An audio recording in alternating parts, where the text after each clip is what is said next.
Some people follow the rules and others follow the rhythm. And then there are those rare few who turn that rhythm into a purpose or into a career, their calling.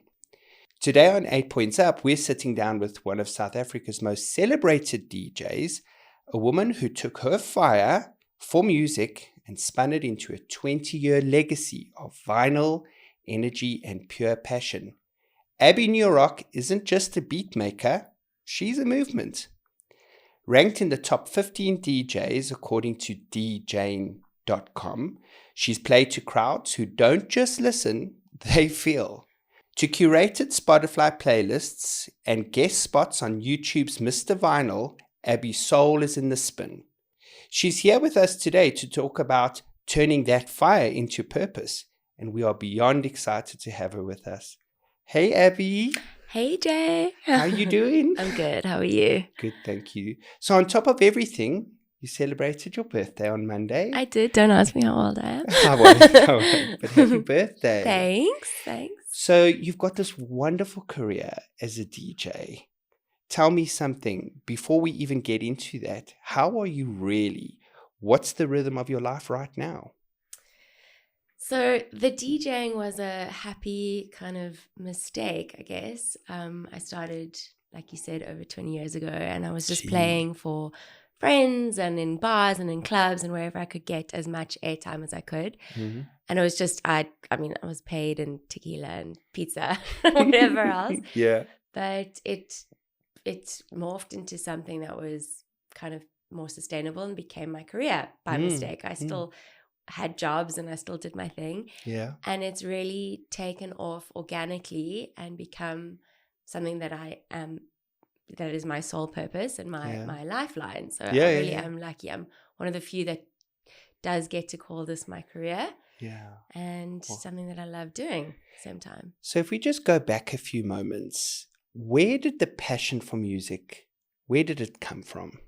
So I come from a family, well, my mother's a musician. Really? My father was kind of my introduction into jazz and acid jazz. My mom is a classical guitarist. Wow. Her first husband actually opened the first record store in South Africa called Look and Listen. That is incredible. He imported records into the country. Yes. I've always been brought up on music, art and music. So it was kind of a subconscious movement into my brain. Yes.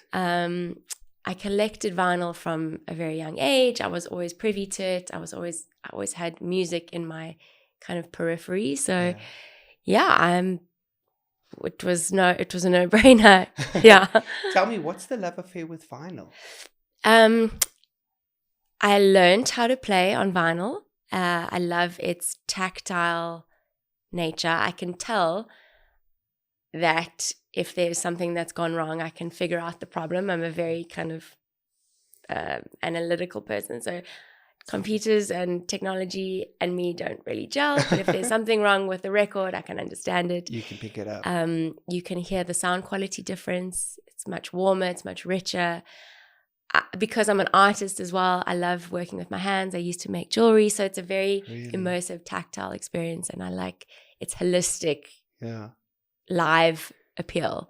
So playing vinyl, if I play a good set or if I'm happy with it, it's much more rewarding. Yeah. Knowing that it was a live experience. It looks completely complicated. There's so much going on when you're playing. I've had the benefit of being behind the scenes with you whilst you play, and it just seems like there's so much happening. How do you keep track of everything?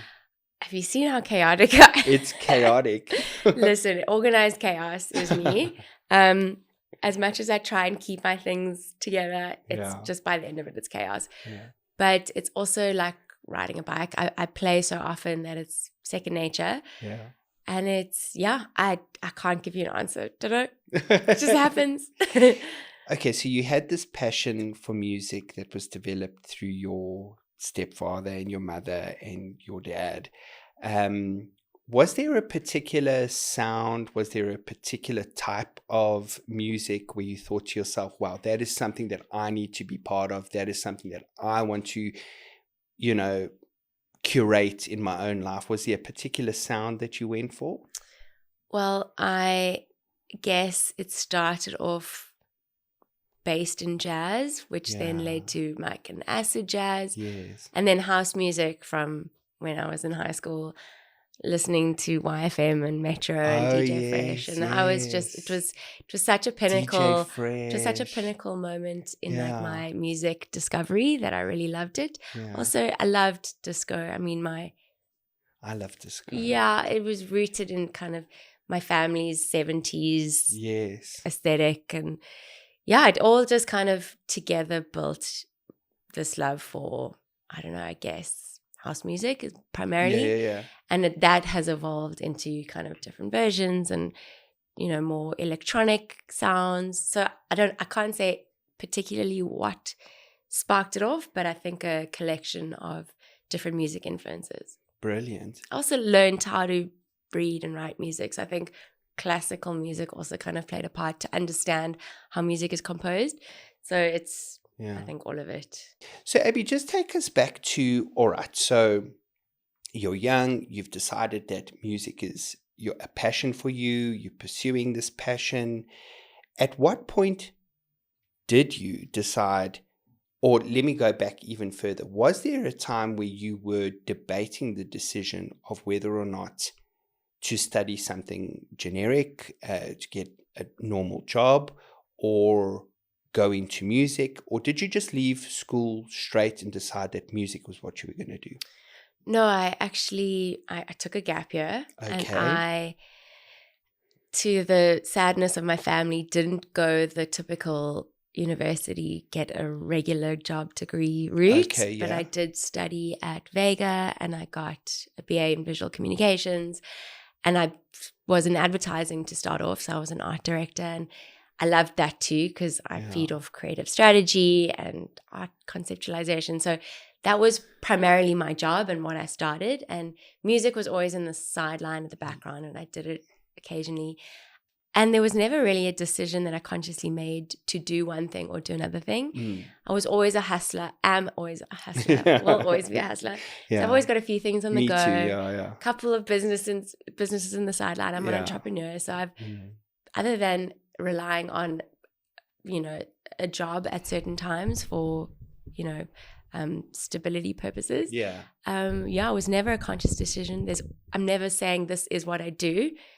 Always open for new things and constantly trying to evolve and grow and learn. So I can totally relate to what you say about being a hustler. Like I really am very much the same. I mean, I've got my career, I've got what it is that I do for a living, but I've also always working on something new, something fun, something fresh. I mean, you've been part of a few things that I've done. Thank you for that, by the way. Yeah, thank you. Yeah, we've worked nicely together. So when you decided that you were going to go into music and make it a professional career for yourself, did you pick up like resistance from family, friends, mom, dad? Did you pick up resistance? Oh, yeah. Really? From family, friends, mom, fellow people in the music industry. What were they saying? Look, I mean, of course it comes with its negative connotations, and I was a very good student, so it was kind of like, are you not wasting your academic Intellectual aptitude capacity, or whatever? Yeah. But I think I'm also quite stubborn, so the more friction I got, the more I was trying to prove people wrong. Okay. Along with the vinyl movement, or the vinyl, you know, I'm trying to think of another word other than dufka, but like, Okay. you know, I wanted to stick to vinyl. Yeah. Because it wasn't the trend. Okay. And I like to prove everyone wrong, I guess. And myself. You're doing it. But it was also, I was loving it so much, and I wasn't expecting it as something that I was going to become professional in. Yeah. So it was always a journey. I wasn't so hard on myself. I was kind of just accepting it as I go along. And yeah, it's always been organic. It's never... So did you slowly migrate from your job in advertising into a full-time capacity DJ, or was there a time where you decided, okay, now's the moment where I need to make the break. It's going to be this or it's going to be that? So the advertising job ended because I think I was still restless and not ready to commit, I guess, to something solid.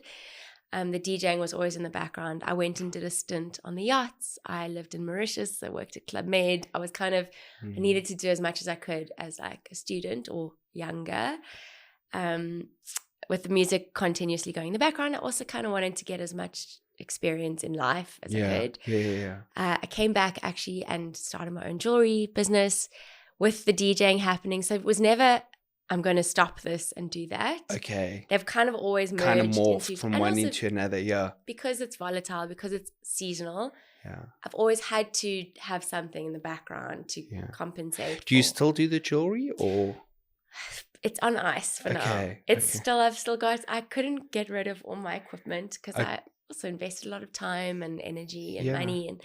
But I'm hoping when I retire in my beach house, I'm going to revive that. And at the rate you're going, I think it'll be sooner than you think. But it was very time consuming. And again, because I'm a bit stubborn and I wanted to do handmade stuff and beautiful curated pieces for people. It wasn't financially viable. Yeah. So I think what I'm picking up from you is that anything that you put your mind to, whether it's the jewelry or even the advertising job or now the DJing, it becomes so personal to you. It does, unfortunately, I think.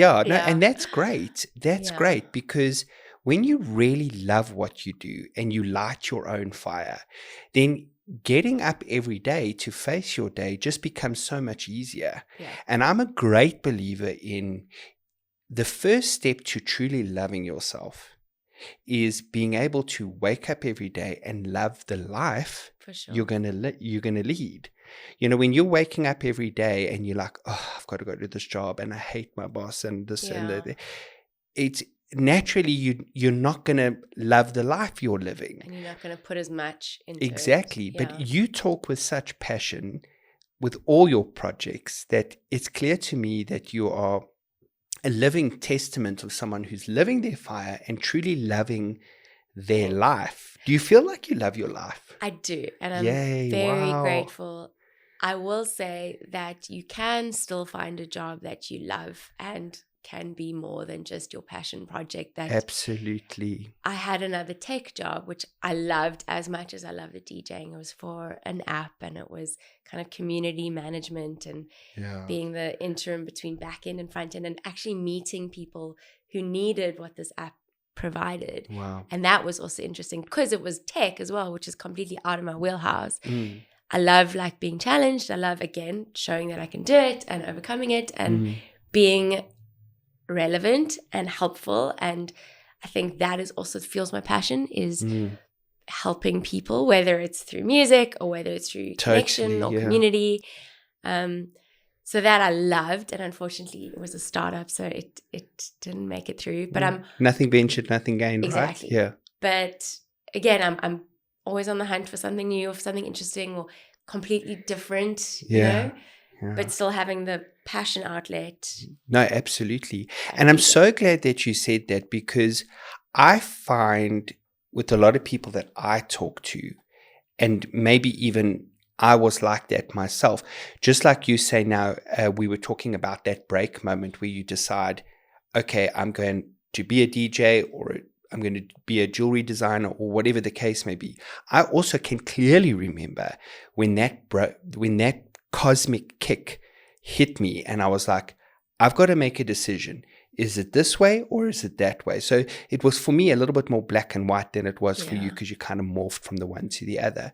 But what I think is really important for anyone who's watching this today, it's not that it doesn't happen, but it is very rare for someone to, from young to adulthood, just live their purpose in whatever it is. Let's say, for example, your biggest dream is to be an actor.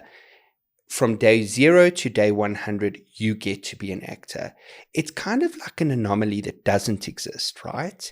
You got to build your way into that space. For sure. And I find with a lot of the younger generation in particular, not that I'm that much older, but with the younger generation in particular, what I find is if I can't have being an actor, then I'm not being true to myself. Yeah. And by not being true to myself, I give up. Yeah. I think it's also because of the social media aspect and instant gratification. You want it now, and if it doesn't happen now, then it's a waste of time, right? But getting here, it's definitely not being a walk in the park. It's hard work, tenacity, thick skin, having a terrible gig and being like, what am I doing with my life? Who am I? Like complete imposter. Do you still have days like that oh even my now? gosh. Every single time I play, I'm like, what? Who? Like imposter syndrome. Really? And then being on stage, I'm like, oh my gosh, this is actually incredible. And this is me. And I'm like, oh, this is existential crisis. Career. But you have to take the good with the bad, and it's not always going to be good. And you also, I'm my own biggest critic. So it will like eat me away if something goes bad or something, just, if it wasn't what I expected it to be, or if I messed up, or, but I'm learning, and it's constantly learning to push on and know that also accept that when the time has come and it's done, then I've put in all my effort and I've done my best, right? Absolutely, and then yeah. Natural progression of life, things change. Well, everything has a cycle. Yeah.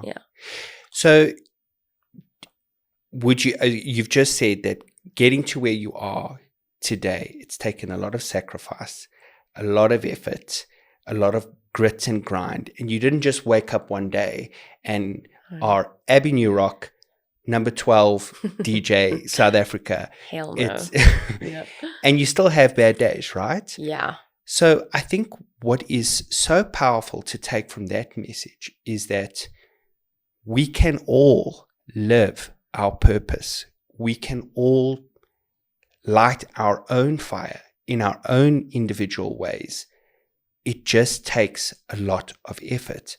Living your personal purpose or living your dream is not automatic. Yeah. Would you agree with that? 100%. And to also, as much as you can dream, be realistic.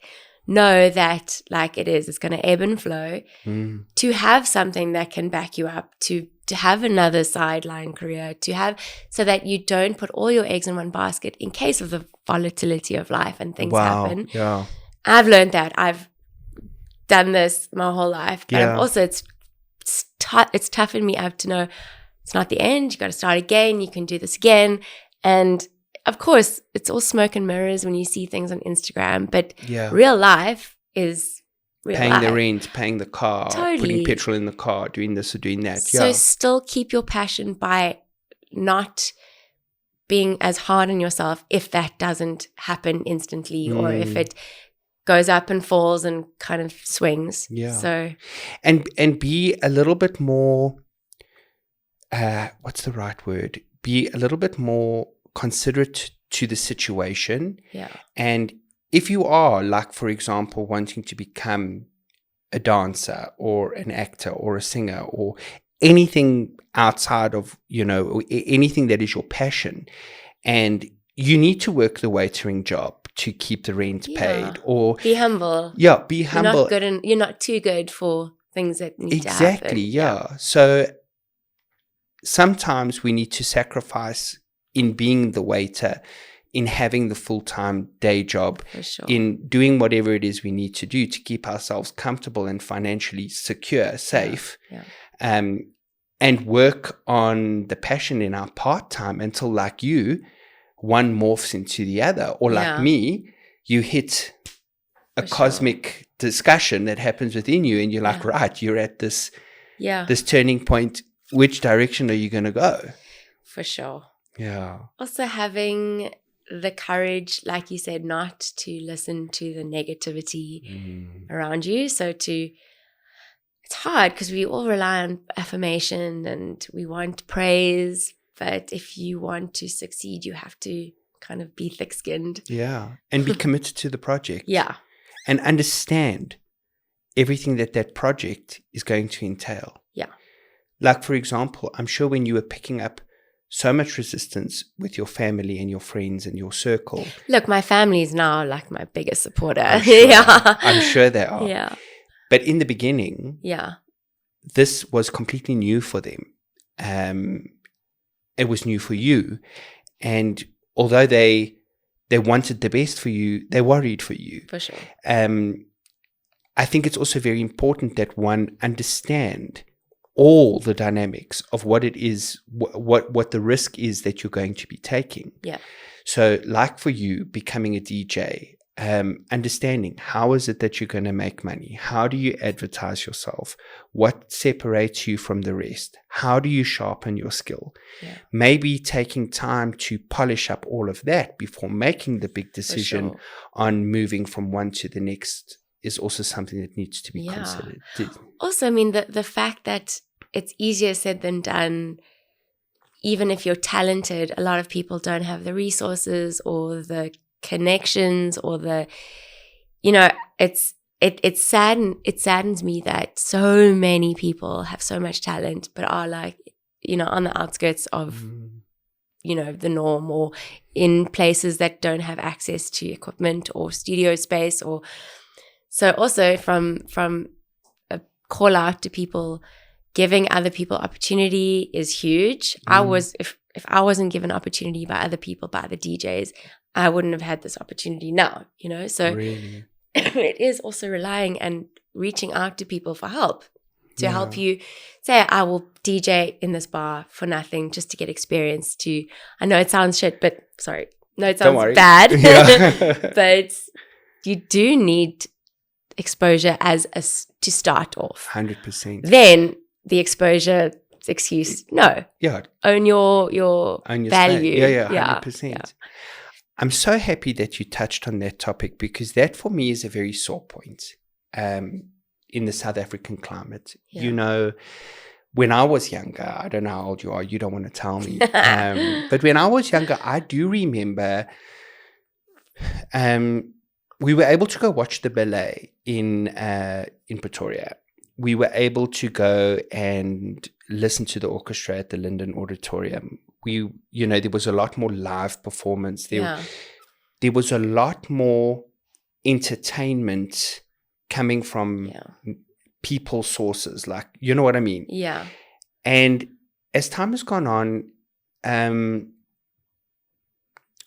all the budgeting and all of the access for these types of careers and for all of these passions seems to have dwindled. We know that. Yeah. And I think one thing that you mentioned now, which is so relevant to the South African climate in particular, is if you are a South African youth and you do have a dream to be a DJ or whatever it is that you want to do, and there isn't any opportunity, like, for example, a government kind of organization or a corporate organization that's sponsoring that. Yeah. Like you said, take your own initiative and trailblaze your own path and reach out to people who are doing well in that space. Job and ask shadow for help. Your heroes. Follow them, offer to be their roadie or... I love that. Yeah. Job shadow your hero. Yeah. I love that. Wow. Well, I did that, and I was, there for them if they needed me without an expectation of anything in return. Yeah. You just wanted to learn You the want to craft. learn. You want to watch. You want to understand. 100%. So, in as far as you are in your career now, what would you say is the end goal for you? What are you aiming for? Well, do you think you're far off? Do you think you're close? I don't. Who knows? Who knows how far off or not? But things that have been happening have been so incredibly opportunistic, and I'm still shocked at certain opportunities that I get. Tell me some of them. Well, for me, DJing overseas is just... Yes, where did you DJ? I've played in London, I've played in Zurich, I've played in Greece. For me, being in a completely different market and understanding their... And how did they respond to you? Did they like your music? Great. Did they like your beats? Yeah. And really? It's so nice because you do get stuck in a bit of a ceiling space or a comfort zone here. Yeah. And I mean, of course, I love collecting records that aren't commercial or that are different and that I love the sound of. But, the people are more, critical of it. So I don't need the big stage. I want the interested audience, the people who are invested in understanding or learning something different. Yeah. It's been amazing. So for me, that's incredible. I've played a lot. I've played in Namibia. I've played in Kenya. I've played in Mauritius and Mozambique. So in the African space, it's been really interesting, really cool. Amazing. But yeah, I think... And also the scenery out there in Mozambique, for example. The it's scenery in Namibia. Amazing. No, it's been... I've honestly had the most incredible opportunities to play in these wild festivals and completely out and there all clubs. the people that you meet and the places you go to and the vibes that you're part of. Yeah. No, meeting different people for me is like...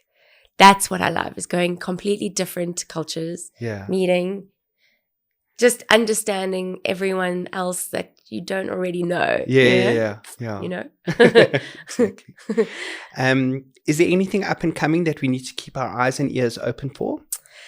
So some pretty cool shows. I'm playing at Fortet. Oh, yay! On the, let me not get this wrong, 5th of December. Okay. At And in Newtown. Okay. Wow. Okay. Kieran Fortet's like one of my heroes. So that's really cool. So obviously you're going to get to meet. Yeah.